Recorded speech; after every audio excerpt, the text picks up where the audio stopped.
गठबन्धनको hip मतदाताले मान्दैनन्, एमाले 50 लाख भन्दा बढी मत ल्याउँछ भन्दै योगेश भट्टराईको भनाई। सामाजिक सञ्जालमा उम्मेद्वार र दललाई लाछना लगाई कारबाही गरिने, आफ्नो गल्ती लुकाउन खेलाडीहरूलाई अल्मुत्तारीको माफी, मूल्य बढ्ने हल्लाले व्यवसायीले ग्यास लुकाउन थाले, चुनावले साना होटलको व्यापार बढ्दो, ठुलो होटलमा छैन उत्साह। माओवादी केन्द्रका नेता वर्षमान पुन र जनार्दन शर्मा बीच भेटवार्ता। वर्षमान पुनको प्रश्न, दिनेश थपलिया र केपी ओलीको बोली कसरी मिल्यो? बागीलाई उम्मेदवारी फिर्ताको घोषणा गर्न माओवादी केन्द्रको निर्देशन। चिकित्सा शिक्षामा स्नातक तहको भर्ना रोकिँदा विद्यार्थी अन्यलमा। काङ्ग्रेससँग देश बनाउने नीति नै छैन, एमालेलाई धारे हात लगाउने मात्रै हो भन्दै नेकपा एमालेका अध्यक्ष केपी ओलीको भनाई। बालेन शाहमाथि केशव स्थापितको अराजनीतिक टिप्पणी। आइजिपीको विदाई कार्यक्रममा गएनन् सिनियर एआइजी पोखरेल र थापा। पोखरामा लौरो चिन्ह माग्दै निर्वाचन कार्यालय अगाडि प्रदर्शन, अटेरी समूहका खड्का पक्राउ। हप्तामा 2 दिन बिदा भए पनि आइतबार अस्पतालका ओपिडी बन्द नहुने। 1500 शंकास्पद वस्तुको कारोबारको अनुसन्धान गर्दै राष्ट्र बैंक। बागमतीका हिमालमा स्की र हिमतालमा डाइभिङ गर्न अनुमति, रिसोर्ट पनि खुल्ने। इन्धनको खरिद लागत मूल्य फेरि महँगियो। एसएसपीमा विश्वराजले उछिने, धीरजले आइजिपीमा। आज सार्वजनिक विदा छैन, चन्द्रमा हेरेर निर्णय हुने। नेपाल प्रहरीको प्रमुखमा धीरज प्रताप सिंह नियुक्त। महानगरको मतपत्र, दलले एउटा पदमा उम्मेदवारी दिए, सबैमा चुनाव चिन्ह रहने। सामाजिक सञ्जालमा मिथ्या सूचना राख्नेलाई कारबाही गर्ने चेतावनी। काङ्ग्रेस प्रवक्ताको दाबी, समग्रमा तालमेल सफल भयो। पछिल्लो 24 घण्टामा नेपालमा थप 20 जनामा कोरोना भाइरस कोभिड-19 को संक्रमण पुष्टि। 211 जना सक्रिय संक्रमित। वैशाख 30 पछि गठबन्धन नामको लुतो फालिन्छ भन्दै नेकपा एमालेका अध्यक्ष केपी ओलीले भने। निजी शिक्षण संस्थाले हप्तामा 2 दिन बिदा दिने, सरकारको निर्णय नमान्ने। मतपत्र पुग्यो 60 जिल्लामा, तराईका 17 जिल्लामा अझै बाँकी। सामाजिक सञ्जालमा चुनावी दुष्प्रचार नगर्न आयोगको चेतावनी, नटेरे 1 लाख जरिवाना। अब्दुल्लाह अल्मुतारीले खेलाडीहरूलाई कारबाही नगर्न इन्फालाई लेखे पत्र। सातामा 2 दिन बिदाले चिकित्सकले आराम गर्न पाउँछन् भन्दै चिकित्सक संघले भन्यो। ट्विटरबाट नक्कली अकाउन्ट हटाए, इलोन मस्ककै फलोअर्स आधा हुने। केशव स्थापितको आरोप, बालेन शाह अन्तर्राष्ट्रिय ठग रहेछ, फुच्चे फाचेको कुरै नगरौं। एमाले कार्यकर्ताले आक्रमण गरेको काङ्ग्रेसको आरोप। एमाले चुनाव परिचालन समिति बैठकमा विवाद, महासेटमाथि मोसो दल्ने प्रयास। अनिबनीमा दोहोरियो अनमोलको पुरानै रोग। रुकुम पश्चिममा काङ्ग्रेसका वडाध्यक्ष उम्मेद्वार र कार्यकर्तामाथि आक्रमण। यसबारे पूरै जानकारी पनि आजकै भिडियोमा। दर्शक महानुभावहरू नमस्कार, तपाईहरुलाई हार्दिक स्वागत छ स्मार्ट खबरको न्यूज बुलेटिनमा। फेरि पनि तपाईहरुमाझ आजका मुख्य समाचारहरू लिएर उपस्थित भइसकेका छौं। दर्शक महानुभाव, हाम्रो मेहनतका लागि यो भिडियोलाई एउटा लाइक अवश्य गर्नुहोला। त्यसैगरी यदि तपाईहरुले अहिलेसम्म हाम्रो च्यानललाई सब्स्क्राइब गर्नुभएको छैन भने सब्स्क्राइब गर्नुहोला। साथै छेउमा रहेको बेल घण्टीमा क्लिक गरी अलमा क्लिक गर्न पनि नबिर्सिनुहोला। आउनुहोस् दर्शक महानुभाव, आजका मुख्य समाचार सुरु गरौं। केशव स्थापितले बालेन शाह अन्तर्राष्ट्रिय ठग रहेछ, फुच्चे फाचेको कुरै नगरौं भन्दै आरोप लगाएको प्रसंगबाट। काठमाडौँ महानगरपालिकाका मेयरका उम्मेद्वार केशव स्थापितले अर्का प्रत्याशी स्वतन्त्र उम्मेद्वार बालेन शाहलाई अन्तर्राष्ट्रिय ठग बताउँदै व्यक्तिगत टिप्पणी गरेका छन्। आइतबार राजधानीमा आयोजित एक कार्यक्रममा एमाले नेता स्थापितले भनेका छन्, एउटा चाहिँ बालेन शाह भन्ने रहेछ, त्यो त अन्तर्राष्ट्रिय ठग रहेछ। बालेनको सामुदायिक पृष्ठभूमिबारेमा टिप्पणी गर्दै स्थापितले भनेका छन्, युवाहरूले नै सुनौ है, ऊ के रहेछ भने हिजो टिकटक हेरेको त उसले मसँग परिचय गर्दाखेरि म पनि काठमाडौँमा जन्मेको, म चाहिँ पहाडिया ठकुरी भन्छ बालेन शाह। हिजो के कुरा खुल्यो भने यहाँको शाह नै होइन रहेछ, मधेसतिरको शाह रहेछ। हेर्नुहोस्, एमाले उम्मेद्वार स्थापितले बालेनमाथि कडा टिप्पणी गर्दै भनेका छन्, सुरुवातमै ठकुरा गर्ने मान्छेलाई यहाँ ल्याएपछि हालत के हुन्छ भन्नुहोस् त। सुरुवातमै ठग्ने काठमाडौँवासीलाई ढाँट्न पाइँदैन। म मधेसको मान्छे भनेर आँट गरेर आउनु पर्दैन त। आँट चाहिँ केही पनि छैन। बालेनले जनतासँग आँखा जुधाएर कुरा गर्न नसकेर कालो चस्मा लगाएको स्थापितले बताएका छन्। उनले भनेका छन्, जहिले पनि चस्मा खोल्दैन, जनतासँग आँखा जुधाएर हेर्ने ताकतै रहेनछ। यस्तो मान्छे पनि उम्मेद्वार हुन्छ, युवाहरूसँग फेस टु फेस बसेर कुरा गर्नु पर्यो नि भन्दै उनले बताएका छन्। बालेनलाई काठमाडौँको जनसङ्ख्याको कति हो भन्ने समेत थाहा नभएको स्थापितको आरोप रहेको छ भने उनले भने, अस्ति एउटा के भन्यो भने काठमाडौँमा महानगरको मेयरको उम्मेद्वार उसले के भन्छ भने काठमाडौँमा चाहिँ 80 लाख जनसङ्ख्या छ भन्छ, उसलाई कतिजना मान्छे छ भन्ने पनि थाहा छैन। स्थापितले अगाडि भनेका छन्, हाम्रो सिङ्गो काठमाडौँको बनेपासम्म गन्यो भने 40 लाख मान्छे छन्, त्यो पनि पढ्नु पर्दैन उसलाई। अनि पहिले 80 लाख मान्छेले उसको योजना जम्मै भत्ताभङ्ग भएन। यस्तो मान्छेको पछि उभारू लाग्यो भने कहाँ पुर्याउँछ। फुच्चे फाचेहरूको कुरै नगरौं। आसपासमा काटमार गर्छन्, रमाइलो गर्छन्, उहाँहरूसँग प्रतिस्पर्धा गर्नु छैन भन्दै काठमाडौँको मेयरमा उम्मेदवारी दिएका केशव स्थापितले उक्त आरोपहरू लगाएका छन्। दर्शक महानुभाव, एमाले 50 लाख भन्दा बढी मत ल्याउँछ भन्दै योगेश भट्टराईले भनेका छन्। महानगर उपमहानगरपालिका नेकपा एमाले विरुद्ध सत्ता गठबन्धनले साझा उम्मेद्वार पठाएको छ भने देशभर गठबन्धन नभए पनि एमालेसँग तालमेल नगर्नु गठबन्धनको निर्देशन छ। तर लगभग एकल प्रतिस्पर्धामा उत्रिएको एमालेका सचिव योगेश भट्टराईले भने गठबन्धनको हिप मतदाताले नमान्ने तर्क गर्छन्। गठबन्धनका नेताहरूले उम्मेदवारी फिर्ता लिन आफ्नै कार्यकर्तालाई दिएको निर्देशन समेत कार्यान्वयन नभएको बताउने भट्टराई भन्छन्। मतदाताहरूलाई शेरबहादुर देउबाजीको हिप लाग्छ, प्रचण्डजीको हिप लाग्छ, मतदाताले त्यस्ता सबै हिप तोडिदिन्छन्। अहिले पनि एमाले दक्षिण एसियाकै बलियो पार्टी भएको भन्दै उनले आगामी चुनावमा 50 लाख भन्दा बढी मत ल्याउने बारेमा दावी गरेका छन्। हाम्रो मत 55 लाख हुन्छ, यसमा माधव नेपालले लैजाने 1-2 लाख घटाउँदा एमालेको लोकप्रिय मत 50 लाख कट्छ भन्दै भट्टराईले भनेका छन्।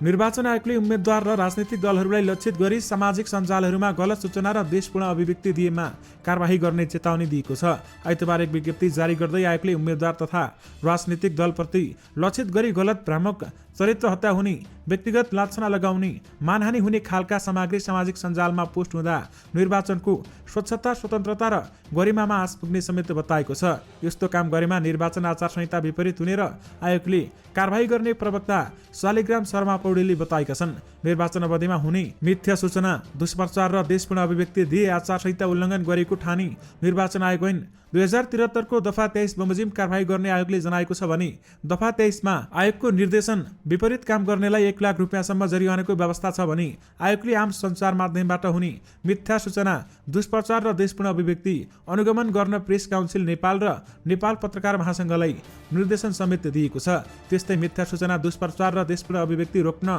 Facebook, Twitter, TikTok, Viber, Google लगायतका कार्यालयसँग सम्पर्क स्थापना र सहकारीका लागि प्रयास गरेको पनि आयोगको भनाइरहेको छ। यस्तो काम गर्नेहरूलाई 1 लाख रुपियाँ जरिवानासम्म हुन सक्ने समेत बताइएको छ।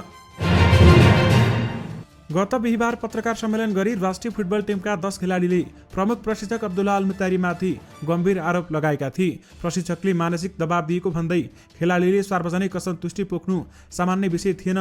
प्रशिक्षकका रूपमा उनलाई अस्वीकार गर्नुपर्ने कारण खेलाडीहरूसँग पनि छैन। तर व्यक्तिगत रूपमा अल्मुतारीको व्यवहार सहनै नसक्ने खालको रहेको र अति भएपछि प्रशिक्षण छोडेको खेलाडीहरूको भनाइरहेको छ। बन्द प्रशिक्षणको सेवा सुविधामा प्रश्न गर्दा खेलाडीहरूलाई टिमबाटै निकाल्ने प्रशिक्षकको कार्यशैलीमा अखिल नेपाल फुटबलसँग एन्फा नै सन्तुष्ट छैन। नेपाललाई साफ च्याम्पियनसिपको फाइनलसम्म तथा एसियन कप छनौटको तेस्रो चरणसम्म पुर्याएका अल्मुतारी नेपालका सफल प्रशिक्षक मध्ये पर्छन् भने व्यक्तिगत आचरण र व्यवहारका कारण सुरुदेखि नै विवादमा पर्दै आएका उनले अहिले टिममा एकता बनाउन सकेका छैनन् र मैदानमा सफल देखिए पनि ड्रेसिङ रुम सम्हाल्न पनि अल्मुतारी असफल भएका छन्।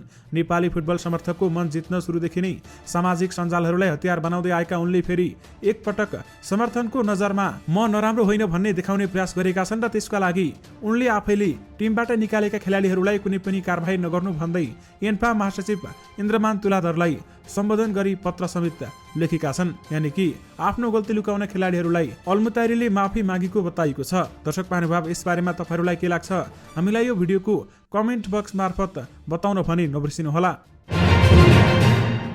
दर्शक महानुभाव, पसलमा ग्यास हुँदाहुँदै उपभोक्तालाई ग्यास नदिने शङ्खमुलका एक विक्रेतालाई 13 वैशाखमा वाणिज्य विभाग टोलीले 20,000 रुपियाँ जरिवाना गरेको थियो। 14 वैशाखमा हाँडीगाउँको एक ग्यास पसललाई पनि यस्तै आरोपमा विभागले 5,000 रुपियाँ जरिवाना गरेको थियो भने वाणिज्य विभागका सूचना अधिकारी धनेश्वर पौडेलका अनुसार ग्यास भएर पनि उपभोक्तालाई नदिने 10 भन्दा बढी विक्रेता कारबाहीमा परिसकेका छन्। दर्शक महानुभाव, केहीलाई नगद जरिवाना गरिएको र केहीलाई स्पष्टीकरणका लागि विभागमा बोलाइएको छ। ग्यासको भाउ बढ्ने हल्लाले बजारमा खाना पकाउने ग्यासको अभाव भएको वाणिज्य विभागका अधिकारी बताउँछन् भने निगमले अहिले 2552 रुपियाँमा किनेको एक सिलिन्डर ग्यास 1600 रुपियाँमा बिक्री गरिरहेको छ। तर सरकारले सरल मूल्यमै ग्यास बिक्री गर्ने, भाउ बढेर 2500 रुपियाँ हाराहारी पुग्ने हल्ला चलाएको पाएको विभागका अधिकारीहरू बताउँछन् भने एकै सिलिन्डरमा 900 रुपियाँ नाफा हुने लोभमा व्यापारीहरूले ग्यास लुकाएको पाइएको छ। अनुगमनमा खटिएका अधिकृतले भनेका छन् रिफिलिङ उद्योगहरूमा पनि यो समस्या हुन सक्छ, अनुगमन बढाउनु पर्ने देखिएको छ। यानि कि मूल्य बढ्ने हल्लाले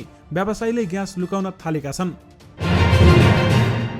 नेकपा माओवादी केन्द्रका नेता वर्षमान पुनले निर्वाचन आयोगका प्रमुख आयुक्तको अभिव्यक्तिप्रति आपत्ति जनाएका छन्। प्रमुख निर्वाचन आयुक्त दिनेश थपलियाको पछिल्लो अभिव्यक्ति नेकपा एमालेका अध्यक्ष केपी शर्मा ओलीको धारणासँग मिलेको उनको दाबी रहेको छ। मे दिवसको अवसरमा आइतबार पनि आयोजित कार्यक्रममा नेता पुनले निष्पक्ष र व्यावसायिक भूमिका निर्वाह गर्न आयोगलाई आग्रह गरेका थिए। निर्वाचन आयोग आज रेफ्रीको भूमिकामा रहेको भन्दै उनले भनेका छन्, रेफ्री आफै मैदानमा ओर्लेर खेल खेल्न लाग्यो, गोली हान्न लाग्यो भने त्यो खेल कस्तो हुन्छ? म निर्वाचन आयोगलाई पनि अनुरोध गर्न चाहन्छु, मतदाताले देख्ने गरी रेफ्रीको भूमिकामा बसिदिनुस्। प्रमुख आयुक्त थपलियाले मतपत्र बलियो बनाउन कागज राखेका छौं, अब चपाउन च्यात्न सकिँदैन भनेको भन्दै नेता पुनले भनेका छन्, केपी ओलीजीको बोली र निर्वाचन आयोगको प्रमुखको बोली कसरी मिल्यो, यसमा हाम्रो आपत्ति छ। उनले अघि भनेका छन्, निर्वाचन आयोग प्रति हाम्रो विश्वास छ, तर यस्ता बोलीहरूप्रति हाम्रो आपत्ति छ। कुनै नेता विशेष, कुनै पार्टी विशेष बोलीको निर्वाचन आयोगले बोल्न मिल्दैन भन्दै बताइएको छ। चिकित्सा शिक्षा आयोगले चिकित्सा शिक्षाको स्नातक तहको विभिन्न विषयको भर्ना प्रक्रिया सुरु नगर्दा विद्यार्थी अन्यलमा परेका छन्। आयोगले अहिलेसम्म म्याचिङ प्रणालीको आवेदन नखुलाएको, शैक्षिक शुल्क र कलेजको सिट सङ्ख्या नतोक्दा विद्यार्थी अन्यलमा परेको बताउँछन्। आयोगले गएको चैत 18, 20 र 21 गते चिकित्सा शिक्षाको स्नातक तहको एकीकृत प्रवेश परीक्षा सञ्चालन गरी चैत 23 र 26 गते नतिजा सार्वजनिक गरेको हो। नतिजा सार्वजनिक भएको तेस्रो साता बित्दा पनि आयोगले म्याचिङ प्रणालीका लागि आवेदन खुला गरेको छैन। त्यस्तै शैक्षिक शुल्क र कलेजको लागि सिट सङ्ख्या समेत तोकेको छैन। यति बेलासम्म विद्यार्थीको सम्बन्धित मेडिकल कलेजमा भर्ना प्रक्रिया सुरु भइसक्नुपर्ने भए पनि विविध कारणले ढिलाइ भएको आयोगले जनाएको छ। सिट निर्धारण सिफारिस समितिले गएको चैत 1 गते नै आयोगलाई सिफारिस गरेको जनाएको छ भने समितिको सिफारिस आयोगको कार्यकारी समितिले पारित गरेपछि लागू हुन्छ भन्दै बताइएको छ। यानि कि चिकित्सा शिक्षामा स्नातक तहको भर्ना रोकिँदा विद्यार्थी अन्यलमा परेका छन्। नेकपा एमालेका अध्यक्ष केपी शर्मा ओलीले जनताबाटै 3 तहको सरकार निर्माण गर्ने बताएका छन्। हेटौडामा पार्टीले आइतबार मे दिवसको सन्दर्भ पारेर आयोजना गरेको सभालाई सम्बोधन गर्दै अध्यक्ष ओलीले परमादेशबाट बनेको गठबन्धन सरकारलाई एमालेले जनमतबाटै पाखा लगाएर 3 तहमा सरकार निर्माण गर्ने दाबी पनि गरेका छन्। उनले एमालेमा देखिएको जनउत्साहका कारण सत्ता गठबन्धन आतंकित बनेको टिप्पणी समेत गरेका छन्। कांग्रेसले स्थानीय तह निर्वाचन लक्षित गरेर जारी गरेको घोषणा पत्रमा आफ्नो नाम 42 ठाउँमा लेखिएको, तर कांग्रेस सभापतिको नाम 8 ठाउँमा मात्र लेखिएकाले सत्ता गठबन्धन एमालेसँग डराएको र एमाले कार्यकर्ताले 30 वैशाखमा सत्ता गठबन्धनलाई पछारेर मात्र निदाउने जिकिर गरेका छन्। केपी ओलीले कांग्रेसप्रति टिप्पणी गर्दै भनेका छन्, कांग्रेससँग देश बनाउने नीति नै छैन, एमालेलाई धारे हात लगाउने मात्र हो भन्दै बताएका छन्। जेठ 1 गतेदेखि हप्तामा 2 दिन सरकारी कार्यालय बन्द भए पनि अस्पतालका बहिरङ्ग सेवा ओपीडी आइतबार भने बन्द नगर्ने भएको छ। उच्च स्रोतका अनुसार स्वास्थ्य संस्थाबाट उपलब्ध हुने सेवा अति आवश्यक हुने भएकाले मन्त्रालय आइतबार ओपीडी सेवा बन्द नगर्ने निष्कर्षमा पुगेको छ। 2 दिन बिदा नदिने पक्षमा स्वास्थ्य मन्त्री र सचिवको राय आएको छ भने ठूला अस्पतालका प्रमुखलाई बोलाएर पुनः एकपटक छलफल गरेपछि सम्पूर्ण स्वास्थ्य संस्थालाई पत्राचार गरिनेछ भन्दै मन्त्रालयका उच्च अधिकारीले भनेका छन्। ती अधिकारीका अनुसार अस्पताल र स्वास्थ्य संस्थाका कर्मचारीहरूलाई सट्टा विधामा दिने गरी हप्तामा 6 दिन ओपीडी सेवा सञ्चालन गर्ने बारेमा छलफल भइरहेको छ भने तर निर्णय भने भइसकेको छैन। यानि कि हप्तामा 2 दिन बिदा भए पनि आइतबार अस्पतालका ओपीडी बन्द नहुने भएका छन्। नेपाल राष्ट्र बैंकको वित्तीय जानकारी इकाइले शंकास्पद कारोबारको सूक्ष्म अध्ययन भइरहेको बताउँदै इकाइलाई गत फागुन मसान्तसम्म 1556 वटा शंकास्पद कारोबार प्रतिवेदन प्राप्त भएको जनाएको छ। उक्त अवधिमा 464 वटा प्रतिवेदन विश्लेषण भएकामा 265 वटा अभिलेखीकरण गरिएका तथा 179 वटा प्रतिवेदन इकाइले अनुसन्धानका लागि कानून कार्यान्वयन गर्ने निकायमा पठाइएको छ। यसैबीच नेपाल राष्ट्र बैंकले उक्त अवधिसम्म सरकारको कुल आन्तरिक ऋण दायित्व र रु 60 अर्ब 57 करोड 34 लाख रहेको जनाउँदै हालसम्म 19 अर्ब 24 करोड 67 लाख बराबरको आन्तरिक ऋण भुक्तानी गरेको बताएको छ। त्यसैगरी सम्पत्ति शुद्धिकरण तथा आतंकवादी क्रियाकलापमा वित्तीय लगानी नियन्त्रण सम्बन्धी सुपरिवेक्षकीय प्रभावकारिता अभिवृद्धिका निम्ति तयार गरिएको कार्यविधि अनुसार फागुन मसान्तसम्म 15 वटा वाणिज्य बैंकको निरीक्षण गरिएको नेपाल राष्ट्र बैंकले जनाएको छ। यानि कि 1500 शंकास्पद कारोबारको अनुसन्धान नेपाल राष्ट्र बैंकले गर्न थालेको छ। दर्शक महानुभाव, बागमती प्रदेश सरकारले बागमती प्रदेशभित्रका हिमालका स्की र हिमतालमा डाइभिङ गर्न दिने अनुमति दिएको छ। बागमती प्रदेश सरकार आन्तरिक मामिला तथा कानुन मन्त्रालयले प्रदेश पर्यटन विकास सम्बन्धमा व्यवस्था गर्न बनेको ऐन प्रदेश राजपत्रमा प्रकाशन गरेको छ। उक्त ऐनले प्रदेशभित्र स्की र हिमतालमा डाइभिङ खुला गर्ने व्यवस्था गरेको हो। ऐनमा भनिएको छ प्रदेश सरकारले खुला गरेका 6000 मिटर माथिका हिमाल र 6000 मिटर भन्दा कम उचाइका भएका हिमाल र सम्भाव्य स्थानमा अनुमति दिनेछ। यस्तो स्थान निर्धारणपछि पूर्वाधार निर्माणको चरणमा भने प्रदेश सरकार र स्थानीय तहबीच साझेदारी गरिने उल्लेख समेत गरिएको छ। यसबाहेक एक वा एक भन्दा बढी स्थानीय तहको साझेदारी र प्रदेश सरकार स्थानीय तह र निजी क्षेत्रको साझेदारीमा समेत पूर्वाधार बनाउन सकिने व्यवस्था ऐनले गरेको छ। यानि कि बागमतीका हिमाल स्की र हिमतालमा डाइभिङ गर्न अनुमति दिने भएको छ भने रिसोर्ट पनि खुल्ने भएका छन्।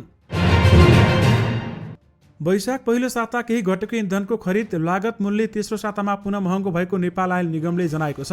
भारतीय आयल निगम आइओसीबाट 3 वैशाखमा प्राप्त मूल्य सूचीको तुलनामा 18 वैशाखमा प्राप्त नयाँ मूल्य सूचीले निगमलाई थप 1 अर्ब 45 करोड रुपियाँ नोक्सान हुने देखिएको निगमका सहप्रवक्ता पुष्कर कार्कीले जानकारी दिएका छन्। 1 वैशाखको मूल्यले 3 अर्ब 74 करोड रुपियाँ घाटा हुने स्थिति भएको तर आजको मूल्य अनुसार 15 दिनको घाटा र 5 अर्ब 19 करोड पुग्ने भयो भन्दै निगमका सहप्रवक्ता कार्कीले भनेका छन्। आइतबार प्राप्त नयाँ मूल्य सूची अनुसार पेट्रोल लिटरमा 5 रुपियाँ र डिजेल लिटरमा 10 रुपियाँले महँगो भएको कार्कीले बताएका छन्। यस्तै मट्टीतेल लिटरमा 4 रुपियाँले महँगो भएको छ भने खाना पकाउने ग्यास सिलिन्डरमा 79 रुपियाँ थप महँगो भएको कार्कीको भनाइरहेको छ। नयाँ मूल्य सूची अनुसार पेट्रोलको लागत 183 रुपियाँ 2 पैसा, डिजेलको 183 रुपियाँ 13 पैसा, मट्टीतेलको 140 रुपियाँ 19 पैसा र खाना पकाउने ग्यासको मूल्य 2650 रुपियाँ 18 पैसा रहेको छ। नयाँ मूल्य अनुसार पेट्रोलमा प्रति लिटर 23 रुपियाँ 2 पैसा, डिजेलमा 40 रुपियाँ 13 पैसा, मट्टीतेलमा 2 रुपियाँ 81 पैसा र खाना पकाउने ग्यासमा 1050 रुपियाँ र 18 पैसा नोक्सान रहेको निगमको दाबी रहेको छ। निगमलाई हवाई इन्धन आन्तरिकतर्फ 12 रुपियाँ 64 पैसा र बाह्यतर्फ 64 रुपियाँ 59 पैसा नाफा रहेको समेत बताइएको छ। विशेष गरी इन्धनको खरिद लागत मूल्य फेरि महँगिएको छ। सरकारले नेपाल प्रहरीको प्रमुखमा प्रहरी अतिरिक्त महानिरीक्षक एआइजी धीरज प्रताप सिंहलाई नियुक्त गरेको छ। आइतबार बसेको मन्त्री परिषद बैठकले सिंहलाई प्रहरी महानिरीक्षक आइजिपीमा बढुवा गरेको एक मन्त्रीले हामीलाई बताएका छन् भने गृहमन्त्री खाँडसँग चाहिँ वरियताका क्रममा अगाडि रहेका विश्वराज पोखरेललाई नै आइजिपी नियुक्त गर्ने पक्षमा थिए तर अन्तिममा बालुवाटारकै अडानमा सिंह आइजिपीमा नियुक्त भएको स्रोतले बताएको छ। केपी शर्मा ओली नेतृत्वको सरकारले पोखरेललाई आइजिपी बन्ने रोल क्रममा राख्ने गरी एकल बढुवा गरेर अघि सारेको भन्दै काङ्ग्रेसका केही नेताहरू रुष्ट थिए भने र विकल्पमा रूपमा चाहिँ सिंहलाई अघि सारेको थियो। आइतबार बिहान भएको सत्ता गठबन्धनको छलफलमा माओवादी केन्द्रका अध्यक्ष पुष्पकमल दाहाल प्रचण्ड र एकीकृत समाजवादीका अध्यक्ष माधव कुमार नेपालले चुनावका बेलामा वरिता मिश्र आइजिपी नियुक्त गर्दा विवाद हुन सक्ने समेत बताएका थिए। विशेष गरी नेपालको प्रहरी प्रमुखमा धीरज प्रताप सिंहलाई नियुक्त गरिएको छ। स्थानीय तह निर्वाचनमा महानगरपालिकाको मतपत्रमा राजनैतिक दलले एउटा पदमा उम्मेदवारी दिए पनि 7वटैमा चुनाव चिन्ह रहने भएको छ। निर्वाचन आयोगले 6वटा महानगरपालिका र भक्तपुरका 4 नगरपालिकामा मतपत्र छपाई सुरु गरेको छ भने सुरुमा उम्मेदवारी दिएको पत्रमा मात्र दलको चुनाव चिन्ह रहने भनिएको थियो भने यसो गर्दा गठबन्धन गरेका दलहरूले लाभ लिन सक्थे र साथमा तर आयोगले कुनै पनि दलले स्थानीय तहका प्रमुखदेखि वडा सदस्यसम्मका 7 पद मध्ये कुनै पनि एक पदमा मात्र उम्मेदवारी दिए पनि मतपत्रमा दलको लहरमा 7वटै चुनाव चिन्ह रहने पनि बताइएको छ। मतपत्रमा पालिकाको प्रमुख, उपप्रमुख, वडाध्यक्ष, महिला वडा सदस्य, दलित महिला वडा सदस्य र 2 खुला वडा सदस्यको गरी हरेक दलको 7वटा चुनाव चिन्ह एउटै लहरमा राखिएको हुन्छ। यी मध्ये कुनै पनि पदमा उम्मेदवारी दिए पनि उक्त दलको 7वटै चुनाव चिन्ह रहने आयोगका प्रवक्ता शालिग्राम शर्मा पौडेलले जानकारी गराएका छन्। यानि कि दलले एउटा पदमा उम्मेदवारी दिए पनि सबैमा चुनाव चिन्ह रहने भन्दै बताइएको छ। पछिल्लो 24 घण्टामा नेपालमा थप 20 जनामा कोरोना भाइरस कोभिड-19 को संक्रमण पुष्टि भएको छ भने कसैको पनि मृत्यु भएको छैन। स्वास्थ्य तथा जनसङ्ख्या मन्त्रालयका अनुसार 2508 जनाको पीसीआर परीक्षणमा 12 जना र 714 जनाको एन्टिजेन परीक्षणमा 2 जना गरी 20 जनामा कोरोना संक्रमण पुष्टि भएको हो। पछिल्लो 24 घण्टामा कोरोनाबाट 27 जना निको भएका छन् भने हाल देशभर 221 जना सक्रिय संक्रमित रहेका छन् भने जसमध्ये 215 जना होम आइसोलेसनमा रहेका छन् भने 6 जना संस्थागत आइसोलेसनमा रहेका छन्। कोरोनाका बिरामी मध्ये 1 जनाको आइसियुमा उपचार भइरहेको छ भने आज थपिसँगै नेपालमा कोरोना संक्रमितको कुल संख्या 11,19,900 पुगेको छ। निजी शैक्षिक संस्थाहरूले हप्तामा 2 दिन बिदा दिने सरकारको निर्णय नमान्ने भएका छन्। हप्तामा 2 दिन बिदा दिँदा विद्यार्थीहरूमा मानसिक प्रेसर पर्ने र अध्ययन पाठ्यक्रम पनि समस्या अध्यापन गराउन नसकिने भएको भन्दै निजी शैक्षिक संस्थाहरूले सरकारले यस निर्णयप्रति असन्तुष्टि व्यक्त गरेका छन्। सरकारले निजी शैक्षिक क्षेत्रसँग बिना कुनै छलफल र परामर्श अचानक अव्यावहारिक निर्णय गरेको उनीहरूको गुनासो रहेको छ भने उच्च शिक्षालय तथा माध्यमिक विद्यालयसँग नेपाल हिसानका महासचिव लोकबहादुर भण्डारीले सरकारको निजी शैक्षिक संस्थाहरूसँग बिना कुनै छलफल हप्ताको 2 दिन सार्वजनिक बिदा दिने निर्णय नमान्ने बताएका छन्। न्युज एजेन्सी नेपालीसँग कुरा गर्दै उनले हप्तामा 2 दिन बिदा दिँदा विद्यार्थीहरूमा मानसिक प्रेसर पर्ने र पढाइको नबुझ्ने उल्लेख गर्दै सरकारको निर्णय मान्न नसक्ने पनि बताएका छन्। उनले सरकारले 2 दिन बिदा दिने कुराको वास्तविक कारण पनि नदेखिएकाले निजी शैक्षिक संस्था शनिबार बाहेकका दिनमा खुल्ने समेत बताइएको छ। यानि कि निजी शिक्षण संस्थाले हप्तामा 2 दिन बिदा दिने सरकारको निर्णय नमान्ने भएको छ। निर्वाचन आयोगले आजसम्म 60 जिल्लामा मतपत्र पठाइसकेको जनाएको छ। आयोगका अनुसार अब 17 जिल्लामा मात्र मतपत्र पठाउन बाँकी छ भने आयोगका अनुसार सिन्धुली, रामेछाप र दोलखाको लागि मतपत्र सरसामग्री पठाउनका लागि तयारी अवस्थामा रहेको र सोमबार बिहान पठाइनेछ भन्दै बताइएको छ। आयोगले वैशाख 17 गतेसम्म 91,11,000 मतपत्र 49 दिनका लागि मात्र पठाइसकेको र 18 गते लुम्बिनी प्रदेशका सबै जिल्लाका लागि पठाइसकेको जनाएको छ। आयोगका अनुसार मध्य प्रदेशका 8 जिल्लामा प्रदेश 1 का मोरङ, बागमती प्रदेशको रसुवा, चितवन, ललितपुर, काठमाडौँ र भरतपुरमा मतपत्र पठाउन भने बाँकी रहेको छ। यानि कि मतपत्र 60 जिल्लामा पुगेको छ भने तराईका 17 जिल्लामा भने बाँकी रहेको छ। चिकित्सकहरूको साझा संगठन नेपाल चिकित्सक संघ एनएमएले सातामा 2 दिन बिदा दिने सरकारको निर्णयको स्वागत गर्दै स्वास्थ्य क्षेत्रमा पनि उक्त बिदा लागू गर्न माग गरेको छ। आइतबार विज्ञप्ति जारी गर्दै संघले सरकारको सो निर्णय कार्यान्वयन गर्न माग गरेको हो भने सातामा 2 दिन बिदा हुँदा चिकित्सकले आराम गर्ने समय पाउने, दबावमुक्त अवस्थामा काम गर्न पाउने भएकाले राम्रो निर्णय भएको संघले जनाएको छ। अहिले हप्ताको 42 घण्टा काम गर्दा डाक्टरहरूलाई बढी लोड भएको उल्लेख गर्दै 2 दिन बिदा दिँदा त्यो लोड कम हुने भएकाले त्यो स्वागतयोग्य काम भएको समेत संघले जनाएको छ। 44 अर्ब डलरमा ट्विटर किन्ने सम्झौता गरेका इलोन मस्कले आफ्नो प्रमुख प्राथमिकता स्प्याम बट्स हटाउनु भएको बताएका छन्। तर त्यसो गर्दा उनकै फलोअर्सकै झण्डै आधा हुने देखिएको छ।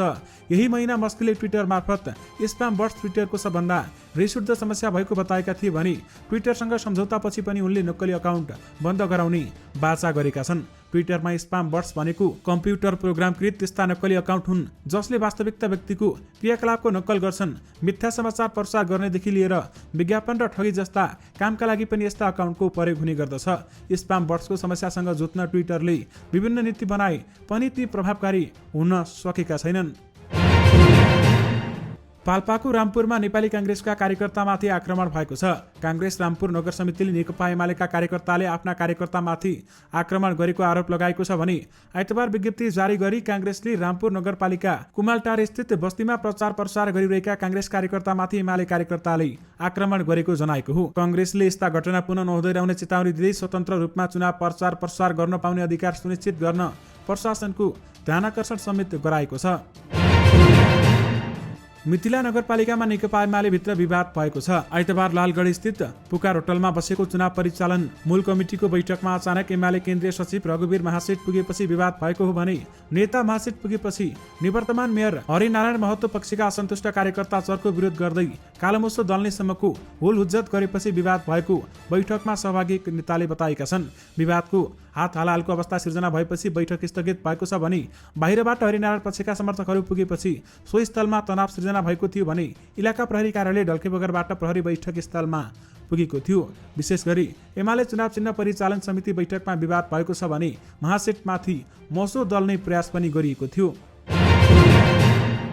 फिल्ममा साइन गर्ने र अन्तिममा समयमा आएर छोड्ने अनमोलको पुरानै रोग हो। उनले यो रोगको छायाङ्कन तयारीमा रहेको फिल्म हनी बनीमा पनि दोहोरिएको छ भने फिल्म हनी बनीमा अभिनय गर्नका लागि सम्झौता गरेका अनमोलले फिल्म छाडेका छन्। दिवाकर भट्टराईको निर्देशनमा छायाङ्कनमा जाने तयारीमा रहेको यो चलचित्रबाट अनमोल अलग्गीको निर्देशक भट्टराईले जानकारी दिएका छन् भने फिल्मको शीर्ष भूमिकाका लागि अनुबन्धित भएकी सारा सिरपाइलीले समेत यो फिल्म छाडेकी छन्। लन्डनमा छायाङ्कन हुने फिल्मका लागि लन्डनको भिसा नपाएकाले साराको विकल्प खोजिएको भने साराको ठाउँमा हाल लन्डनमा रहेकी जसिता गुरुङसँग पनि कुरा भइरहेको निर्देशक भट्टराईले जानकारी दिएका छन्। दर्शक महानुभाव, रुकुम पश्चिममा नेकपा माओवादी केन्द्रका कार्यकर्ताको आक्रमणबाट नेपाली काङ्ग्रेसका 8 विसेकोट नगरपालिका 8का वडाध्यक्ष पदका उम्मेद्वार सहित 4 जना घाइते भएका छन्। काङ्ग्रेसका वडाध्यक्ष पदका उम्मेद्वार चन्द्रबहादुर बुढा, वडा सदस्य उम्मेद्वार रणबहादुर बोहरा सहित काङ्ग्रेस कार्यकर्ता मनबहादुर बुढा र अमर बोहरा घाइते भएका छन् भने घाइतेहरूको टाउको, ढाड तथा शरीरका विभिन्न भागमा चोट लागेको छ। घाइतेहरूलाई थप उपचारका लागि जिल्ला अस्पताल सल्ले लैजाने तयारी समेत भइरहेको छ। नेपाली काङ्ग्रेसका प्रवक्ता डाक्टर प्रकाश शरण महतले स्थानीय चुनावमा तालमेल सफल भएको दावी गरेका छन्। अपवाद बाहेकका ठाउँमा पार्टीको निर्णयलाई स्वीकार गरेर मात्र नेपाली काङ्ग्रेस नेता कार्यकर्ताले स्वीकार गरेको उहाँले बताएका छन्। निर्वाचन प्रचार प्रसार समितिले आइतबार गरेको पत्रकार सम्मेलनमा महतले भनेका छन्, धेरैलाई लागेको थियो यो तालमेलमा सफल हुन सक्दैन, ठुलो विद्रोह हुन्छ, तर यस्तो अवस्था आएन। कतिपय पालिकामा आफ्नै मतदाता धेरै भएकाले अरूलाई किन प्रमुखमा दिएको भन्ने भावना पनि रहेको समेत बताएका छन्।